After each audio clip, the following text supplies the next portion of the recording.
Hello বন্ধুরা, Shahrukh kitchen with village ফুডে আপনাদের সবাইকে স্বাগত জানাই। আজকে আপনাদের সঙ্গে শেয়ার করব লাউ ডাল রেসিপি। লাউ ডাল তো অনেকে অনেক পদ্ধতিতে খেয়ে দেখেছেন, এই পদ্ধতিতে একবার খেয়ে দেখবেন, আশা করি ভালো লাগবে। একদম সহজ পদ্ধতিতে আপনাদের দেখানোর চেষ্টা করব। তো চলুন বেশি দেরি না করে শুরু করা যাক। প্রথমে আমি এখানে লাউগুলো কেটে নিয়েছি, এরকম লম্বা লম্বা সাইজের আমি কেটেছি। আর আলুগুলো এরকম একটু ছোট ছোট করে কেটে নিয়েছি আমি। এখানে আমি মসুর ডাল নিয়ে নিয়েছি। তারপর কড়া বসিয়ে কড়াটা গরম হয়ে গেলে দিয়ে দিলাম পরিমাণ মতো তেল। তেলটা গরম হয়ে গেলে এখানে দিয়ে দেব একটা তেজপাতা, গোটা জিরে আর পেঁয়াজ কুচি। পেঁয়াজ কুচি হালকা ফ্রাই হয়ে আসলেই আমি এখানে দিয়ে দেব 1 চামচ রসুন বাটা আর 1 চামচ আদা বাটা। আদা রসুন বাটা দেওয়ার পরে আদা রসুন বাটার গন্ধটা চলে গেলে আমি কেটে রাখা আলুগুলো দিয়ে দেব।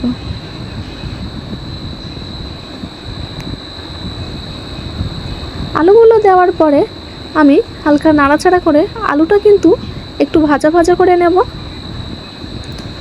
তারপর দিয়ে দেব কাঁচা লঙ্কা চেরা, দিয়ে দেব জিরে মরিচ বাটা 1 চামচ।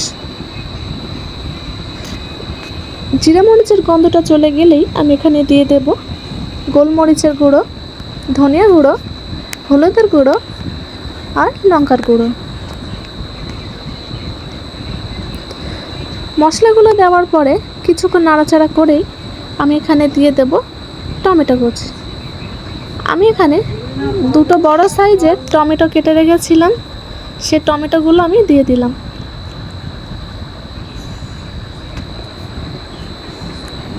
দিয়ে দেব স্বাদ মতো নুন। নুন দেওয়ার পরে কিছুক্ষণ নাড়াচাড়া করে আমি এখানে ডালগুলো দিয়ে দিলাম। ডাল দেওয়ার পরে আমি কিছুক্ষণ কষিয়ে নেব। ভালো করে কষিয়ে নেওয়ার পরে কেটে রাখা লাউগুলো আমি দিয়ে দেব। আমি কিন্তু এখানে লাউগুলো দিয়ে দিয়েছি। লাউয়ের সাথে ডাল আর আলু খুব সুন্দর মিশে গেলেই আমি এখানে ঢাকনা দিয়ে কিছুক্ষণের জন্য লো ফ্লেমে রেখে দেব।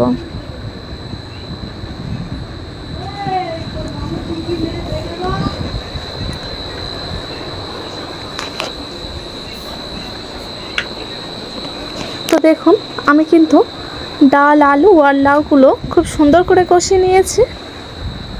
এই পর্যায়ে আমি পরিমাণ মতো জল দিয়ে দেব। এখানে কিন্তু আমি পরিমাণ মতো জল দিয়ে দিলাম।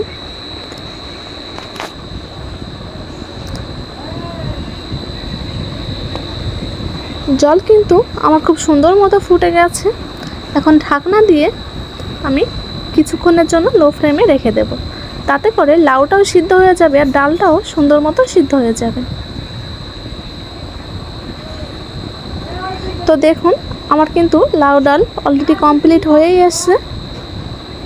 লাউ ডাল দুটোই কিন্তু আমার সুন্দর মতো সিদ্ধ হয়ে গেছে। তো এই পর্যায়ে আমি কিন্তু লাউ ডাল নামিয়ে নেব।